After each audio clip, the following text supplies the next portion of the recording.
This podcast series is full of difficult and troubling content from the start. It includes strong language, deals with themes of child loss and sickness, and could be triggering.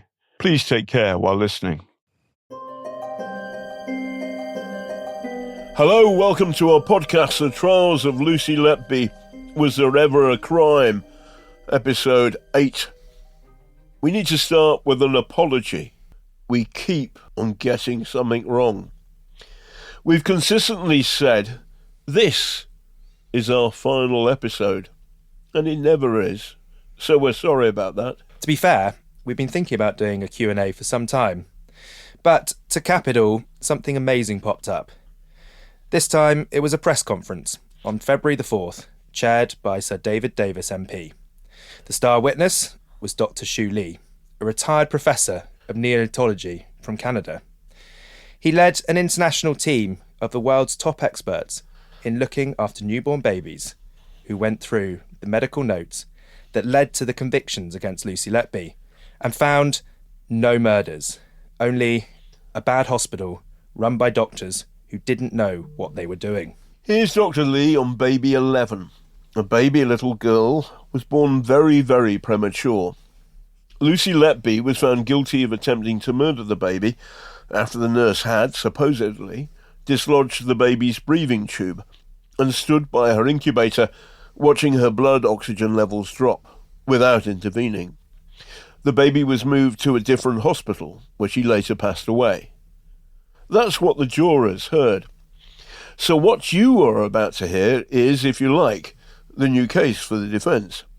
The detail is technical, but if you listen to Dr. Li for a minute or two, you will understand that he is a world-class expert. For me, it was like hearing Sherlock Holmes unravel a fiendishly complicated case.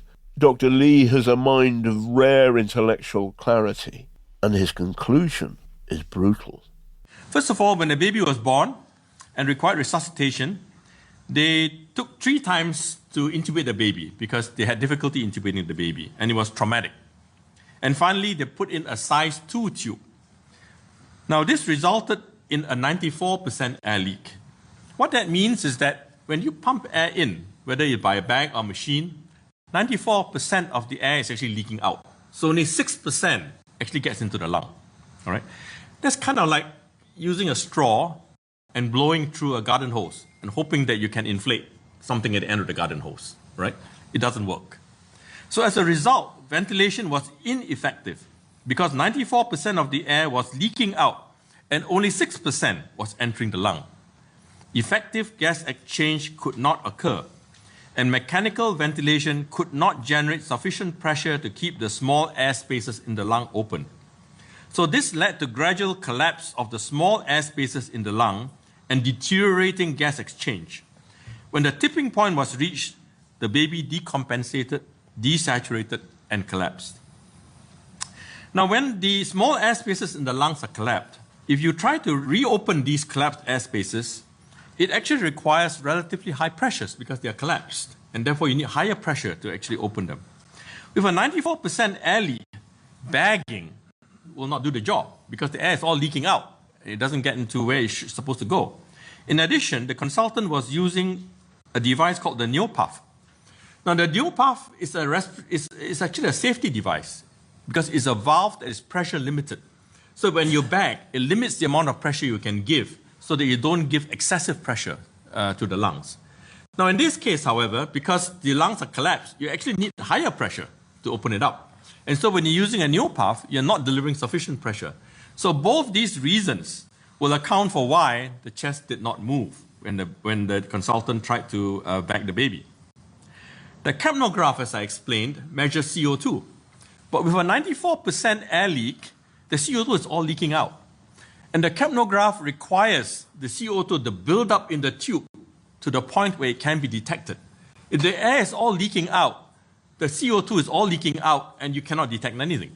And there's good studies to show that when the air leak is more than 20%, your ability to measure CO2 starts to drop. By the time you're 80% air leak, you measure nothing. And we've got a 94% air leak here. So for those two reasons, there's actually no proof that the tube was even dislodged. It was probably in the right place. It's just that the consultant didn't know what he was doing. Dr. Lee then spelt out the conclusions of the international expert panel. So our conclusions was that first, there is no evidence to support a dislodged endotracheal tube. The clinical deterioration was caused by the use of an undersized endotracheal tube, and the initial intubation was traumatic and poorly supervised.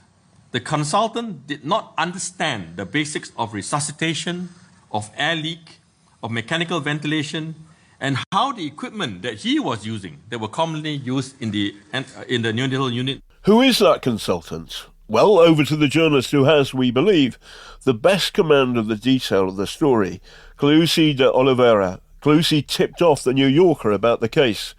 So, Cleuci, which baby is baby 11, and who is the consultant? Baby 11 is baby K.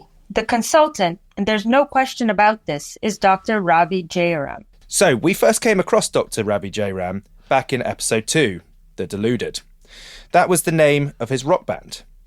What did Dr. Jairam say about the case after Lucy Letby was convicted? Well, here's a clip from ITV in August 2023. I'm not hero, Paul. I was just doing my job. We wrote to Dr. Jairam, care of the Countess of Chester Hospital, and put the conclusions of the international expert panel to him. Specifically, that he did not understand the basics of resuscitation, of air leak, of mechanical ventilation, and how the equipment commonly used in the neonatal unit worked. A spokesperson for the hospital wrote back saying, due to the Thirlwall inquiry and the ongoing police investigations, it would not be appropriate to comment further at this time. So to recap, of Lucy Letby's 4 primary accusers, the evidence is compelling that in 2014, Dr. B accidentally killed a baby by inserting the breathing tube down the esophagus, not the trachea, and then ignored the warning signs that she had made this schoolboy error, that according to 1 Canadian and 2 British neonatologists working separately from Dr. Lee's panel, in 2016, the head of the unit, Dr. Stephen Breary, accidentally placed a needle in the liver of baby O, and that killed the baby, and that under Dr. Ravi Jairam's care, also in 2016, a very, very sick baby got a tiny fraction of desperately needed oxygen because the breathing tube was too small. As Dr. Lee said, that's kind of like using a straw and blowing through a garden hose and hoping that you can inflate something at the end of the garden hose. The baby was moved to another hospital, where a consultant said the baby might have survived, but her state when she arrived from the Countess of Chester Hospital was so poor that she could not make it. She later died. You were listening to The Trials of Lucy Letby. Was There Ever a Crime? Episode 8, Questions and Answers. With me, Edward Abel Smith. And me, John Sweeney. And me, Cleuci De Oliveira. We've literally had hundreds of questions pouring in over the last few days, and we're going to try and get through as many as possible. Before we start, our podcast is just about teetering on 1 million downloads, so thank you to everyone who supported us. We've not been able to get any corporate backers given the topic, so all your support is much appreciated. Now, to the questions. We've anonymised all the questions. Okay, let's start with a question for you, Ed. I heard you ask at the press conference a few weeks ago about the CCRC. Can you explain a bit more about what this organisation is? What do the letters stand for? And how it relates to the court, the appeal court? It's really topical because the CCRC, it's the Criminal Cases Review Commission, is in the spotlight right now, not because of the Lucy Letby case, but because of a few others. It's effectively, it's a public body. It was set up in 1997 after a series of wrongful convictions, most prominently the Birmingham 6 and the Guildford 4. And effectively what happens is if someone's found guilty of a crime, they can appeal to the appeal court once. And if that's turned down, then they need to make applications to the CCRC, who will then decide whether to refer them to the appeal court or not. The CCRC review cases where there is new evidence or evidence that wasn't previously known prior to the conviction. And it can refer cases back to the Court of Appeal. But it has to believe that there's a real possibility that the sentence could be overturned. So effectively, it's another layer and another hurdle for Lucy Letby's legal team to try and jump over before they can get back to the Court of Appeal. It's in trouble, though, isn't it? There's been some rude stories about it, principally in The Guardian. It's been in a lot of trouble. The chair, Helen Pitcher, has recently stepped down. Andy Malkinson is a relatively well-known miscarriage of justice. He's released after 17 years, but was sat on the waiting list of the CCRC for a considerable number of those, and he had several appeals turned down by the CCRC. Helen Pitcher's now stepped down. There have been questions about the use of funds from the CCRC to fund trips abroad and expensive courses. Expensive courses in France, where you can do the same kind of course in England, but the croissants would be less good, I heard. And the weather is much better. Okay. So, right. Next question we will ask to John. So, John, you tweeted on the 18th of August 2023, on the day that she was convicted, that, and I quote, "Lucy Letby may well be the victim of a miscarriage of justice." What was the general reaction to that point, and why did you not follow it up until this podcast a year later? So, this isn't my first rodeo. I, in 2000, moved to the BBC from my old paper, The Observer, and one of the first investigations we did, and I think we aired it in 2001, was into Sally Clark. And she had been convicted of murdering her two baby boys, principally on the evidence of the then head of the Royal College of Paediatricians and Child Health, Professor Sir Roy Meadow. And he had a rule of thumb, Meadows' law, which was, unless proven otherwise, 1 cot death is a tragedy, and 2 suspicious, and 3 is murder. Now, in Sally Clark's case, she's got 2 boys, and actually boys suffer more cot deaths than girls. So in some way, it is genetic, and if it's genetic, then 1 cot death is a tragedy, and 2 cot deaths are a tragedy, and 3 cot deaths are a tragedy. There was something else as well. Meadow had said that the chances of her, she was a middle-class non-smoking mum, chances of her having a cot death, 8,500 to 1. That person, a non-smoking middle-class mum. She had 2 cot deaths, therefore 8,500 times 8,500 is 73 million to 1. Now that's just wrong. The statistics are wrong. What you've got to do is, the moment you've suffered a cot death, then the chances of you having a second one are much, much more likely. So, for example, if you've got a horse and it wins the Grand National, the chances of it winning the Leger are good. It's the same thinking. So statistics is funny. Sometimes it kind of offends or goes against the grain of kind of what people say common sense, or how people normally think about the world.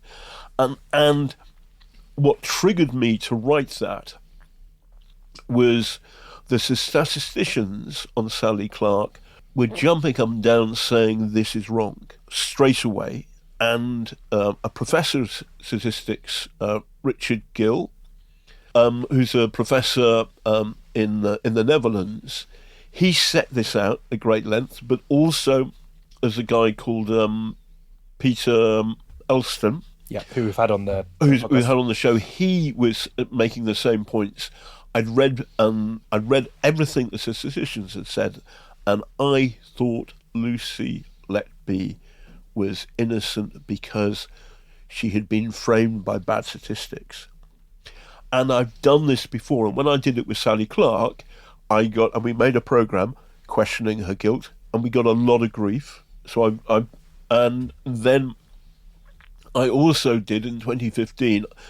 We got a hold of a whistleblower who said that there was something wrong with the Horizon computer system, and 900 sub-postmasters had been wronged.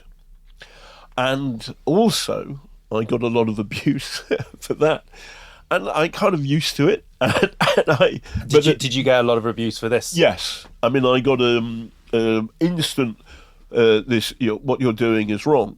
And listen, I fully understand. And this is true of all three of us, that we all worry about the poor mums and dads who've lost their kids. Absolutely. And I've got two kids of my own. They're all grown up, and I've now got two granddaughters. But if something like this had happened, I'd want to know the truth. So what was the, between that tweet and then us starting this podcast? What was happening in between that? Well, I wrote a great big article setting up statistics, pretty much copying the same strategy I did with the Sally Clark case. You start with the statistics. Why are eminent professors of statistics saying this is wrong? And I wrote a very, very long piece and no one would publish it. And I was nervous about publishing it myself, partly because of legal anxieties. Doctors are wealthy people; they can sue. And I wanted somebody to publish it, and I was still failing to find somebody who'd publish this when the case of Baby K came to court. And you cannot in Britain write about an ongoing jury trial. Or rather, once you'd been charged with the attempted murder of Baby K, it meant that it was sub judice and you couldn't write about it. And this was a real problem because essentially her convictions were known, and what I was trying to do, and this is an honourable thing, not a disgraceful thing, is to say, no, I disagree with this, and in a free country you should be able to do so. That's a problem. Then, as we know, the New Yorker article came out. So the question to Cleuci is, tell us about the New Yorker piece. What prompted you, Cleuci, to say to the writer in the New Yorker, you've got to look at this? So the writer for the New Yorker article, Rachel Levy, she's an exceptional writer, exceptional reporter. I have worked with her for many years. She's a mentor to me, and it was very early in Lucy Letby's first trial when I had found out about it through coverage in the BBC and had been reading articles about it. And it was one specific article that to me stood out, which was when they were in the article itself in the BBC, it was listing the prosecution's accusations in order. And it, when something like, she's charged with murdering and attempting to murder babies by injecting air into their bloodstreams, forcing air down into their stomachs, force feeding them milk, attacking them with blunt instruments, poisoning them with insulin, and the last item on that list was something like, and for one case, a method unascertained. And that paragraph really stood out to me as, that is a very, very wide range of hypothetical murder methods that they were accusing this woman on the dock of having.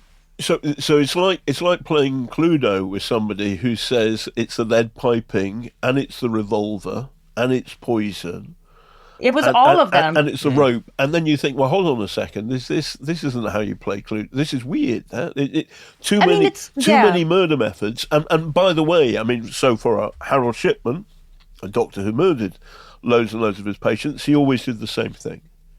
So it's odd.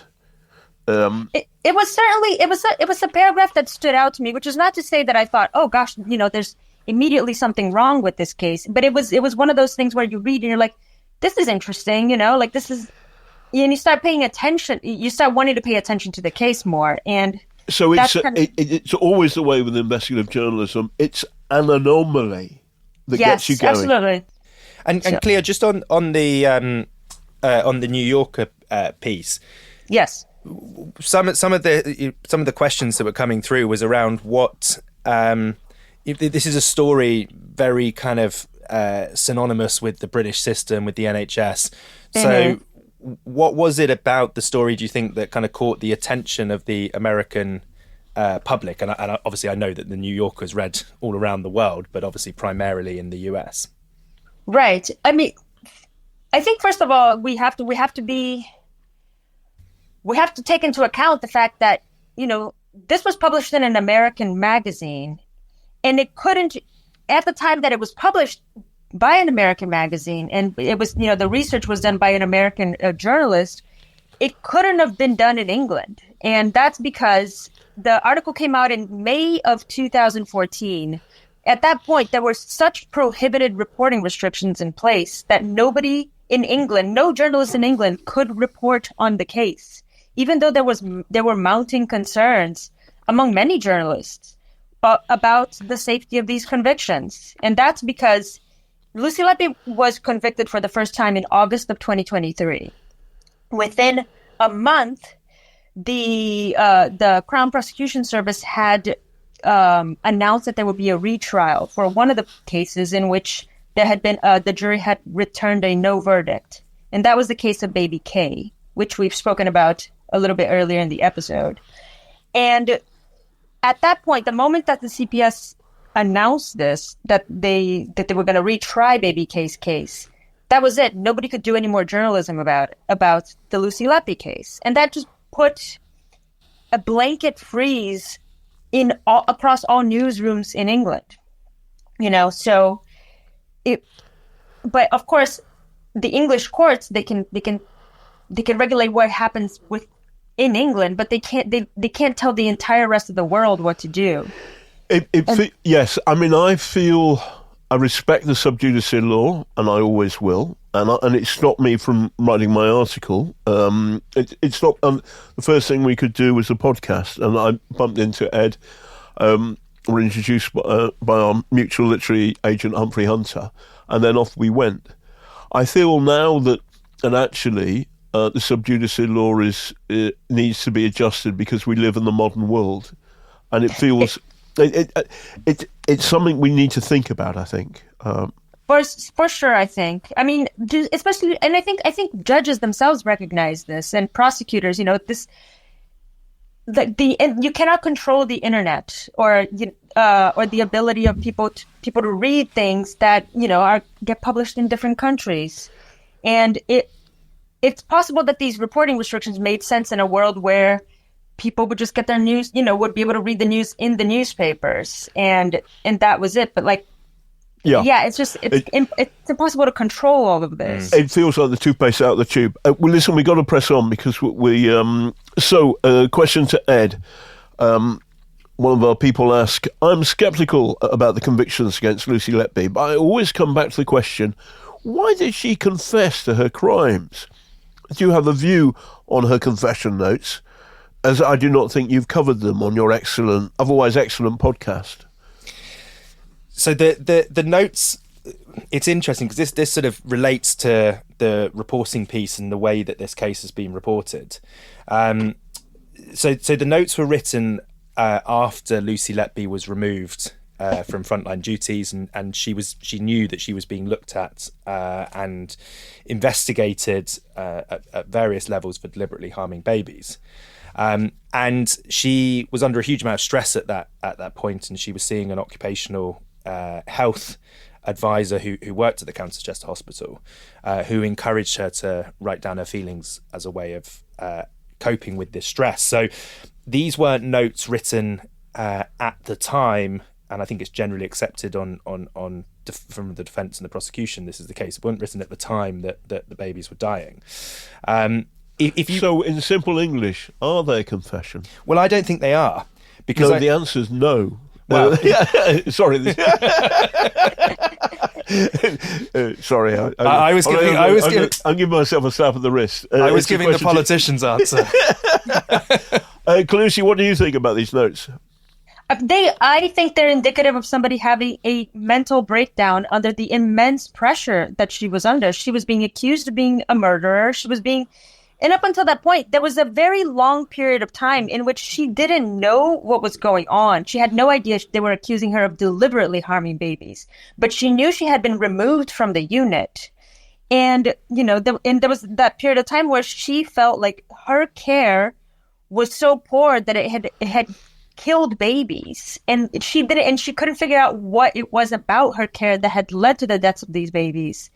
And so, I mean, imagine being in a situation where you feel like people think you're a bad nurse and that your incompetence led to the death of babies, but you can't figure out yourself what it was about your bad care. It would just destroy your confidence, destroy your own ability to trust your own judgment, and it would make you assume that you're a terrible person. And the way the way it was reported, and we see a lot of this is lines like, "I'm evil, I did this, I killed them on purpose," and these been reported a lot, and I believe in the opening statement by the prosecution, and maybe in his closing argument, he kind of the prosecutor led with these these bits. But then when you read the whole extracts, I've just got it here. She writes, "Not good. There are no words. I can't breathe. I can't focus. Every day overwhelming. I haven't done anything wrong. Police investigation, slander, discrimination, victimization. I don't deserve to live. I killed them on purpose because I'm not good enough to care for them." So what's happening here is she's describing the accusations and her responses on a series of post-it notes. So it's like when you're thinking about something, you think about, and so she's putting the accusations and she's writing the accusations and then her responses. Now, the problem is, actually, she needed to have written accusation : I murdered these kids, or whatever she's saying, and then my response: no, I didn't. I haven't done anything wrong. But the nature of the exercise is to put it all down. That's what the therapist would say. All I know is that I've been under. I was under a lot of pressure, the Tommy Robinson stuff, and it was nasty and dark. And I saw a psychiatrist, and he wrote this thing, which he said was, "Mr. Sweeney has got a robust and resilient personality, but anyone under extreme pressure can crack." Ask me a Absolutely. question. Ask me a question. Perfect. So, John, back to you. Do you believe that prosecution expert witness Dr. Dowie Evans knew the doctors from the Countess of Chester Hospital? We've asked him that, and there was a meeting of the Welsh Paediatric Society in Chester around the time all of this stuff, the finger of blame started to be pointed directly at Lucy Letby. But Dowie Evans, to be fair, we met him, and he gave us a lot of his time. What's odd about Dowie Evans is when you meet him, he's very personable. Yeah. He goes to Malta a lot, and I said, "Why are you giving me this interview?" I said, "Well, I've follow and admired your reporting about what happened in Malta, which is the assassination of Daphne Caruana Galizia, and I've done a podcast about that, and I've written a book with my Maltese friend Manuel Delia." So Dowie says the sense of the interview is he didn't know Lucy Letby's name until the police arrested her. However, her name is on the notes, I said to him, and he said, yeah, and it wasn't blind. So the issue of unconscious bias remains, in my view, and this is unexplained. We don't know how the police and Dowie Evans and the consultants, how they first met, how the first conversations took place. Are they conversations? Are they emails? Are they phone calls? Is it a friend of Dowie Evans? But remember, he's a retired paediatrician, but so it's likely that he would know them. but we can't prove it, and he's indicated that's not the case. But it's also true to say that he's an entrepreneur. He's got a business, and his business is being an expert witness in court cases like this, and he's a retired paediatrician. And so he volunteered himself to the police, and the police used him. There's an issue about whether that's the right way of going about it. And actually, there's a lot of people, and I'm one of them, who thinks that's completely the wrong way of going about it. And I think, having sat there with him as well, like I'm inclined to I believe that he didn't know them, or certainly not in Yes. relation to this. It's just my opinion. Yes, no, I agree with you. But it's possible that he it's possible that he got some of the critical information that, but there's certainly that he picked up on a framing. Framing is the right word. It's the way you look at an issue, and the thing is that there was the consultants, then the police were looking at what was going wrong at this hospital through the prism of Lucy Letby's possible guilt, rather than what Dr. Lee and his team have done, is saying, well, let's look at all of the notes, and they've concluded something completely differently. So this remains a puzzle, but we have to give Dr. Dowie Evans the benefit of the doubt, and so we do. John, you mentioned that he volunteered his services, if you will, and yeah, one thing I'll mention is that we do know that at one point, and I believe it was either April or May of 2017, he sent an email to a contact of his at the National Crime Agency, a contact that he called Nick. And he said, I've read up on this case situation with these baby deaths at the Countess of Chester. I don't know if he used the specific name of the hospital, but he said, he wrote the words that are now infamous, which were, "This sounds like my kind of case." And it's that from that point forward that he gets connected with Cheshire Police. And he has since said in interviews that he drove up in July of 2017 to meet up with Cheshire Police for the first time.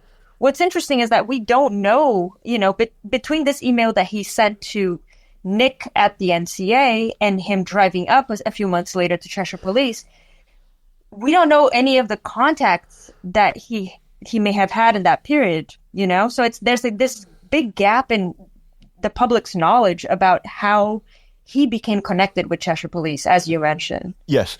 So none of this matters if she's guilty. But if she's innocent, then how the prosecution, the star prosecution witness comes to this set of conclusions becomes much more pertinent. But for the moment, we don't know. Question for you, Cleo. Yeah. Lucy Letby was convicted by two juries in two different trials. If there was so much doubt, why would the second have found her guilty? Well, that's a very interesting question. I mean, obviously, we can't know what the jury were thinking and discussing during deliberations, right? What I can tell you is that I went to the retrial. I attended every day of the retrial. And one of the decisions that was made early on was that the prosecution would be allowed to bring up all of Lucy Letby's convictions up until that point. So you'll recall that the retrial was about Baby K's case. It was an attempted murder case. So this is what we were talking about, Baby 11, Baby K. This is where, for example, Dr. Ravi Jairam used the wrong tube and there was a 94% air leak. That baby. Yeah, it was Ravi Jairam and, the young doctor that he was supervising, they put in a tube that was too narrow. And yeah, there was that 94%. So we'll move on for that. But throughout that case, the second jury knows and hears all the evidence, or at least a summary of the evidence that nailed her the first time round. Well, what's interesting is that because the prosecution were allowed to bring up all her past convictions, the prosecutor, Nick Johnson, really, really based so much of his case against Lucy Letby at the retrial on her prior convictions. And, sitting in court and just listening to Nick Johnson several times a day, whenever he possibly could, remind the jury, and even, when he was questioning Letby directly, say, well, you're a murderer, Miss Letby or Lucy Letby. You murdered. And he would go through the list of every single baby she had been convicted of murdering and attempting to murder at that point. Obviously, I can't repeat those names here now because there are reporting restrictions. But if you can imagine the impact that has on, having the prosecutor. And the thing with Nick Johnson is that he talks in a way that is very slow. It's quite soporific. And so he would be listing all these babies' names one by one by one. Were there? I've never met him, so I'm going to defend him and say it wasn't weird. Enough. He was effective anyway. He got his verdict. Were there any defence expert witnesses? Not at the retrial, not at the first trial, and not at the retrial. Infamously, Lucy Letby's barrister, Ben Myers at the time, Lucy Letby's defense only called her and a plumber to testify in her defense at the first trial. In the second trial, he only called Lucy Letby. Which is bizarre because obviously the first trial for the defence hasn't worked because she's been found guilty on 14 counts. So the second trial, to follow the same tactic, it's very strange that was the same move. It's odd. Now, Sally Clark, Angela Cannings and Donna Anthony, because there were 3 miscarriages of justice, and in 2003, all 3 had been convicted of murdering their kids, their babies, and all on Professor Sir Roy Meadows' evidence, and all 3 were found not guilty, and eventually they were cleared. What was clear, and I got to know the defence teams for all 3, and they were great people. The late Bill Bache, Mike in Manchester for Sally Clark, and George for Donna Anthony, that they realised that they'd screwed up at the first trial, the big trial, because when a doctor says you're guilty, or rather, when a doctor gives evidence that points to guilt, that's the better way of putting it, that's very powerful. Now, I've been on a jury. I'm not going to talk about the actual thing, but I can tell you in general, I and my fellow jurors were very afraid of sending somebody to prison and ruining their life unless we were pretty damn certain they'd done something. And even then, it's why I love the jury system. But if you have a doctor, I mean, I can remember when my boy Sam was sick, when he was a little kid, and the doctor came and just said, it's going to be okay, and I felt a relief and also a complete belief in this doctor's ability, because that's what you do. So when a doctor says, points evidence, this person's guilty, you listen to the doctor, and I think that lifts the responsibility from the juror to the doctor. So the defence have got to hire doctors who disagree with the prosecuting doctors. And by the way, that's now happening. That's what Professor Shu Lee and his team are doing. The problem is, as far as the British legal system, its normal thinking is, that doesn't matter because that defence was available, and therefore it's just tough on Lucy Letby that her lawyers and she didn't make this decision to get doctors who were defence experts. As John said, we've had well over 200, probably close to like 300 questions now, and the most common one was this one, which is around her Lucy Letby's defence at her 2 trials. And the thrust of the questions are why were no expert witnesses called? So we know that they weren't, but John, do you have an opinion on why they weren't? It's very, very hard to say. I think it was a terrible mistake, a catastrophic mistake. I think that Mark MacDonald, the new defence barrister, has done very, very well in and this isn't the normal way to do this, but you can be innocent and rot in prison for decades until the machinery, which is very, very rusty and very, very creaky, as we're talking about the CCRC and the appeal court, before it gets around to looking at you. And this would be grossly wrong. I mean, the idea... Now, what's weird is that when I made that tweet on the day she was convicted first, I mean, I got a lot of abuse, and a lot of people cancelling me. I'm not going to follow you. I'm unfollowing you. You're disgraceful. I mean, all three of us still get that stuff. But now the mood has changed. Just the other day, The Economist has written a piece doubting guilt. There's a guy called Josh Halliday, who's a good reporter for The Guardian, the Northern reporter based in Manchester, I think. He attended the original trial.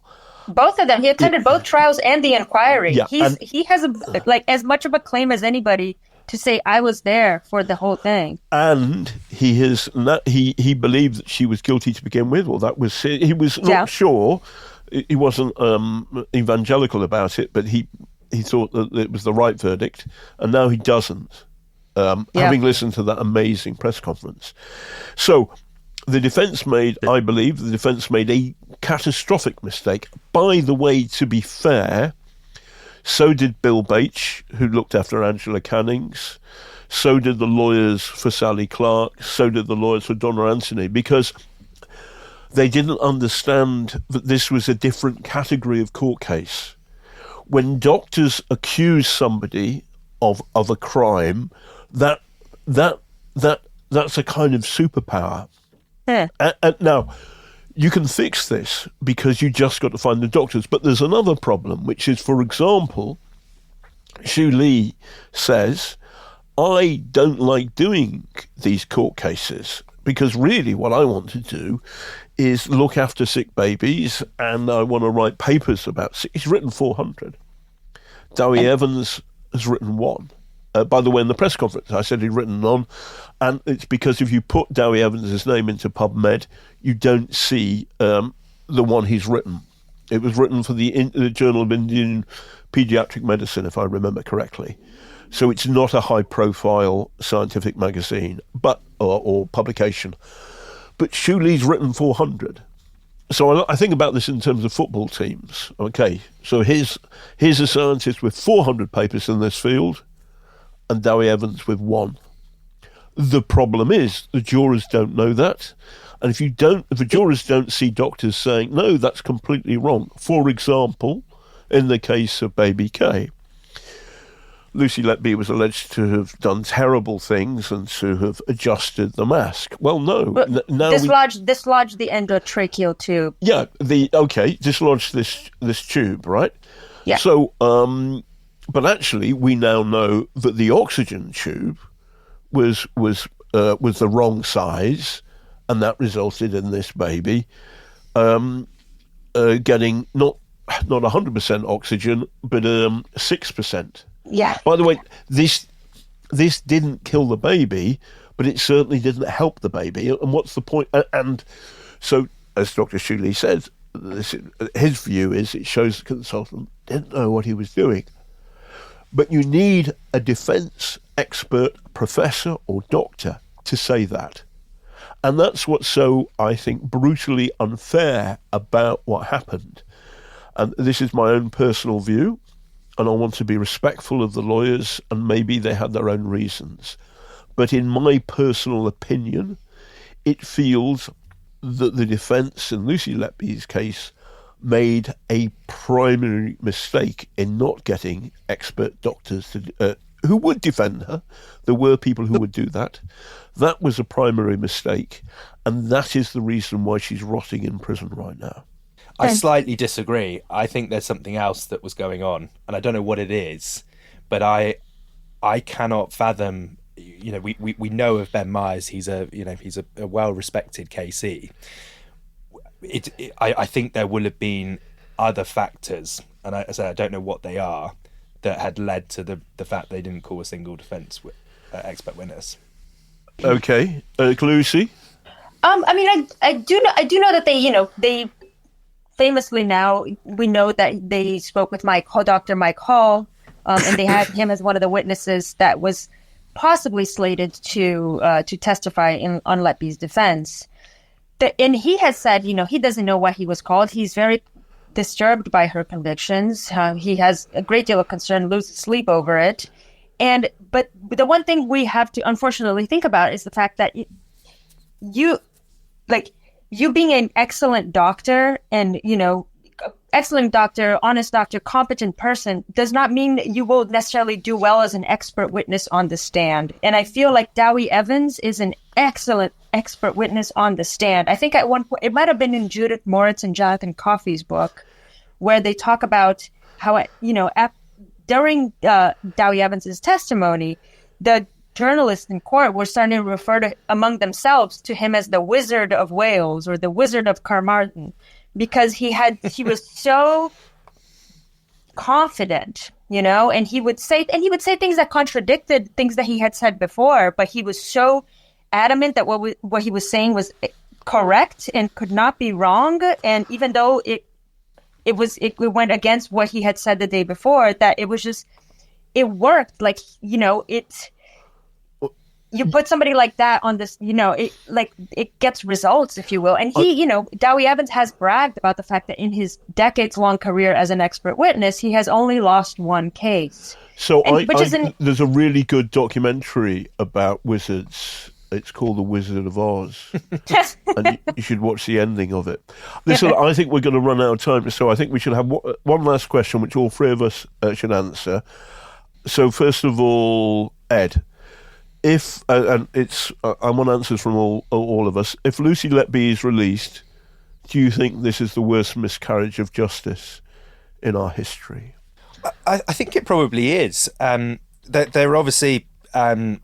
We've referenced a few of them. The Post Office Horizon scandal that involved a huge number of people, nearly 1,000 people impacted that. Andy Malkinson was in prison for 17 years before his conviction was overturned. I spoke to someone the other day, actually. I've been speaking to a while, a guy called Ray Gilbert. He was in prison for 42 years and is still claiming his innocence. So there are obviously people who have there have been other miscarriages of justice, lots of other ones where more people have been involved, or maybe they will have spent more time in jail if Lucy Letby gets her conviction gets overturned.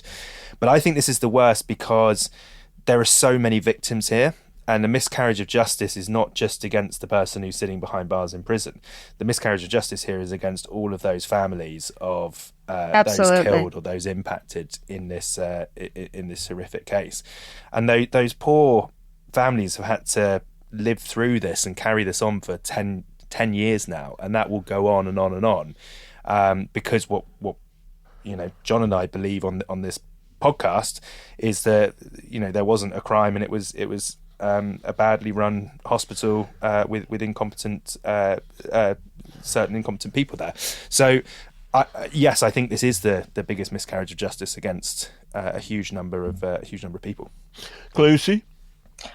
I mean, I completely agree with everything that Ed had said, especially about the ordeal that these families have been put through. It's been 10 years of what I can only imagine is just unfathomable hell. What, ironically to me, the fact that the issues with Lucy Letby's case are so glaring and have come to the forefront of people's minds so quickly following her initial convictions, for that reason alone, I don't think it's the worst miscarriage of justice in British history, if you will, because it's being looked at and it's being taken seriously. I think there are miscarriages of justice that we may not be aware of people that are innocent and in prison, and their cases are not. The miscarriage of justice is not as obvious and not as glaring, and so there's it's a really fair less hope for them. It's a really fair point, because there are, let's not forget 3 other male nurses in prison at the moment, claiming that they are they're not guilty, and they would probably give their right arm to be in Lucy Letby's position, as in getting the spotlight that she's got. My feeling is, for anyone to lose their liberty in this way and to be accused of the worst possible thing, killing babies, and for it to be nonsense, a kind of dark fairy story, that's unbelievably cruel, and we should fix it. Maybe it's not the worst one in the history, but it's bad enough, and we should fix it. So listen, I think we've got to say one more time that of all of the doctors that we've been critical of, we have written on several occasions reply letters, the standard responses, because of the Thirlwall inquiry and the ongoing police investigation into Lucy Letby. It's not appropriate to comment. And we've obviously interviewed Dr. Dowie Evans at great length. So if you haven't heard that podcast episode, you should do so. So thank you very much for listening, everybody. It's goodbye from me, John Sweeney. Goodbye from me, Edward Abel Smith. And goodbye from me, Cleuci De Oliveira. This should be our last episode. We're always coming out with that nonsense. But John might want to plug some more of his books in a future one. So our crowdfunder to pay for our legal and production costs remains open. And if you're able to support, the link to the crowdfunder is on our social media feed. By the way, thanks to the great folk at Chalk and Blade who are putting this out, and also to our wonderful lawyer. Our commitment to this story isn't going away. If you have any information you think could be useful to us in the future, please email us on Lucy Letby, was there ever a crime, @gmail.com. Was There Ever a Crime? The Trials of Lucy Letby was investigated, presented and produced by me, Edward Abel Smith, and John Sweeney. This is a Chalk and Blade production, co-produced by Jason Phipps and Ruth Barnes. Ross Ramsey Golding is the editor. Legal services were provided by Sarah Vandor Mackay at Reviewed and Cleared. Research and reporting by Cleuci De Oliveira.